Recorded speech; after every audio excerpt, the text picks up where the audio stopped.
Hey everybody, it's Mauricio Raoul here, founder and CEO of Premier Law Group, your premier syndication attorneys. And today I wanted to talk to you guys about the three most common mistakes that I see syndicators make, at least from the legal side. And mistake number one is probably the biggest mistake by far, and that is syndicators not realizing that they are in fact issuing a security and therefore needing to comply with the securities laws. So for some reason, let me just write this down first. So are you dealing with a security? A lot of first-time syndicators don't even know that the securities laws apply just because they don't know any better. But more troubling, a lot of syndicators know about the securities laws, but for some reason they think that the way they've structured their particular deal makes them fall outside of the securities laws, which generally couldn't be further from the truth. So what is a security? You know, most people think of securities as stocks, bonds, mutual funds, LLC units, right? Corporate shares, limited partnerships. That's kind of the traditional. But the SEC defines a security much broader, and it includes things like TIC agreements, promissory notes, profit sharing agreements, any type of side contract. At the end of the day, the actual structure itself does not matter, and I think that's the biggest pitfall people make. It's not about the structure, but the definition of a security, at least the way I like to communicate it to make it more like English, is anytime you are receiving money from investors where the returns are generated by your efforts, you are dealing with a security. Again, anytime you take money from an investor where the returns are generated from your efforts, you are dealing with a security.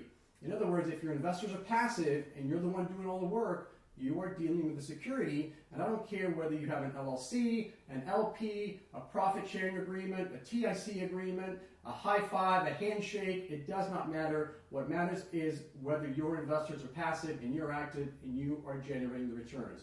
So that's one of the biggest mistakes I see by far. The second biggest mistake I see is advertising. Now obviously this doesn't apply if you're relying on an exemption that does allow advertising like a 506C or a Reg A Plus or maybe even regulated crowdfunding. But for most of you who are relying on a 506B or other exemptions that prohibit advertising, I see this a lot. Remember, you must have what's called a pre-existing substantive relationship with your investors before you can offer them a deal. Now, if you haven't seen my video on that, I encourage you to go back and take a look at it. It's called How to Establish a Pre-Existing Substantive Relationship, where I walk you through the numerous steps needed to take somebody from a complete stranger to somebody that you have a substantive relationship with that you can then offer them a future deal. But when it comes to advertising, what most people forget, it does not just include putting your offer out. It includes a much broader set of facts, which include what's called conditioning the market. So anytime you talk about prior deals, that's going to be considered advertising. Anytime you talk about the returns that your investors are typically getting, that's going to be considered advertising. Anything that really generates interest in your deal, whether it's a future deal or a current deal, that's going to be considered advertising. You really want to limit your social media, your websites, and your podcasts to information about your company and your story. So feel free to add value, feel free to talk about the industry. If you're in real estate, talk about why real estate is so great, why multifamily, why mobile homes, why whatever. Add some value. You can talk about your company, what kind of deals you do, and information about your company in general, but don't talk about current deals, don't talk about prior deals, and certainly don't talk about returns or anything that would kind of stir an interest in a particular deal. And if you stick to those metrics, then you should be in good shape. And the third mistake I see most syndicators make, and this probably applies more to first-time syndicators, and that is time. And when I talk about time, I'm talking about the time it takes to actually collect the monies from your investors. Those of you who have gone through the process before already know this, but it just tends to take a little bit longer to get the money in, even after the investor has committed the funds.